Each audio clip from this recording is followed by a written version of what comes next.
pageants is that সম্প্রতি বিশ্বের ৬২টি দেশের ১০০ জন নারী সুন্দরীদের নিয়ে অনুষ্ঠিত হয়েছে miss and Mrs universe middle east ২০২৪। এই প্রতিযোগিতায় মিসেস হিসেবে সেরা সুন্দরীর খেতাব পেয়েছেন বাংলাদেশের Glamour girl Nasrin Sultana queen. বাংলাদেশের পক্ষে মুকুট বিজয়ের পর নাসরিন সুলতানা কুইন প্রথমবারের মতো দুবাইস্থ বাংলাদেশ মিশনে হাজির হন। এই সময় তিনি বাংলাদেশ মিশন কর্মকর্তাদের সঙ্গে আলাপকালে দুস্থ মানুষ এবং প্রাণী সম্পদ নিয়ে কাজ করে যাওয়ার আগ্রহ প্রকাশ করেন। সংযুক্ত আরব আমিরাতে বেশ কয়েকটি নারী সংগঠন রয়েছে।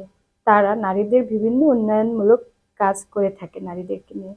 আমিও চাই তাদের সাথে একসাথে নারীদের উন্নয়নে কাজ করতে। নাসরিন শুধুমাত্র মিসেস ইউনিভার্স নির্বাচিত হয়েছে তা নয়, মধ্যপ্রাচ্যের দেশ সংযুক্ত আরব আমিরাতের একজন সফল নারী উদ্যোক্তা হিসেবেও এরই মধ্যে পরিচিতি পেয়েছেন। সেরা সুন্দরী নির্বাচিত হওয়ার পূর্বে তিনি ফ্যাশন হাউস প্রতিষ্ঠার পাশাপাশি প্রাণী সম্পদের যত্ন নিয়ে কাজ করেছেন।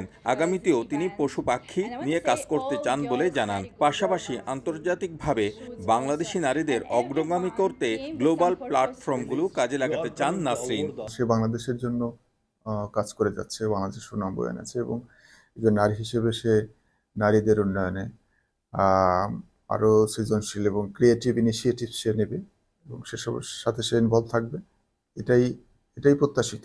মিশন কর্মকর্তাদের সাথে সৌজন্য সাক্ষাতে নাসরিন দুবাইয়ে কেন্দ্রীয়ভাবে একটি বাংলাদেশি কালচারাল একাডেমি প্রতিষ্ঠার জন্য মিশনের প্রতি অনুরোধ রাখেন।